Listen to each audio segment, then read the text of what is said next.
अनंत कोटि ब्रह्मांड नायक राजाधिराज सच्चिदानंद सद्गुरु श्री ब्रह्म चैतन्य महाराज की जय।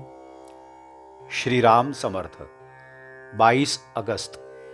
संतोष भगवान की सच्ची देन है। हर आदमी को लगता है कि मैं किसी की निंदा नहीं करता, मैं धर्म के अनुसार कार्य करता हूं, फिर भी मैं दुखी हूं और ये बुरे लोग सुख चैन की बंसी बजाते हैं, कुछ समझ में नहीं आता। कोई कितना भी सात्विक मनुष्य क्यों ना हो, उसके मन में भी यह विचार आता ही है। जो नाम को कभी छूता नहीं, यानी जो कभी नाम स्मरण करता नहीं, वह सुखी दिखाई दे, और जो नाम को कंठ में धारण करे उसे दुख हो, तो इसमें भगवान को न्यायी कैसे कहा जाए? ऐसी शंका अनेक लोगों के मन में होती है। सचमुच इसका मर्म जानने का यदि हम प्रयत्न करें तो हमें मालूम होगा कि जो बाहर से सुखी दिखाई देते हैं वे भीतर से दुख में डूबे होते हैं। विषय उन्हें बहुत मिले, किंतु उससे उनके मन को शांति मिली होती तो कोई बात थी।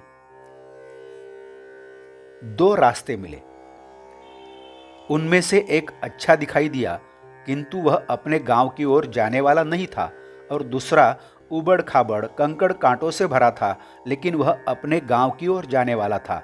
तो हम उनमें से कौन सा रास्ता पकड़ेंगे? भगवान की ओर अग्रसर होने वाले लोगों के 2 प्रकार गीता में कहे गए हैं, एक सांख्य मार्गी और दूसरे कर्मयोगी। जिनकी वासना स्वभावतः ही कम होती है, जिनका अपनी इंद्रियों पर काबू होता है, और जो जन्म से ही कुछ मात्रा में परमार्थी होते हैं, वे सांख्य मार्गी होते हैं। किंतु जिनमें भरपूर वासनाएं होती है, जो इंद्रियाधीन होते हैं, किंतु जिन्हें अपने जीवन में भगवान का आकर्षण भी होता है, यानी हमारे जैसे सामान्य जन, वे कर्मयोगी होते हैं। सांख्य का साधन मार्ग स्वाभाविक और उच्च कोटि का होता है, जबकि हमारा मार्ग स्थूल, सरल और सुखकारी है। सांख्य भगवान के पास जल्दी पहुंचता है, लेकिन हम क्रम क्रम से जाते हैं। तो फिर सामान्य मनुष्य के लिए कौन सा मार्ग है? वह मार्ग ऐसा है, जब तक वासना है तब तक उसे उचित उपाय से तृप्त करने का प्रयत्न करें। किंतु सृष्टि के अंतर्बाह्य सब बनाव बिगाड़ ईश्वर की सत्ता से घटित होते हैं, इसलिए हमारे प्रयत्नों का फल ईश्वर पर निर्भर है। यह ध्यान में रखकर संतोष से रहें। 10 आदमियों को उनके असंतोष का कारण पूछो तो वे 10 अलग अलग कारण बताते हैं। इससे यह ज्ञात होता है कि संसार में कोई भी वस्तु हमें संतोष नहीं दे सकती, क्योंकि संतोष का शास्त्र ही अलग है।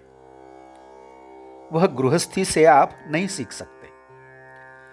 जिसके पास धन आदि बिल्कुल कम है, उससे लेकर जिसके पास खूब ज्यादा है, उस व्यक्ति तक हर आदमी को कोई न कोई कमी होती है। लेकिन मजा यह है कि हर आदमी समझता है कि जो मेरे पास कम है, उसमें अर्थात जो वस्तु या चीज मेरे पास नहीं, वह प्राप्त होने में संतोष है, और इसीलिए उसका दुख बना रहता है। भगवान के बिना प्राप्त वैभव और ऐश्वर्य ये कभी सुख संतोष नहीं दे सकते। संतोष भगवान की सच्ची देन है, और वह प्राप्त करने का उपाय है भगवान का नाम स्मरण करना।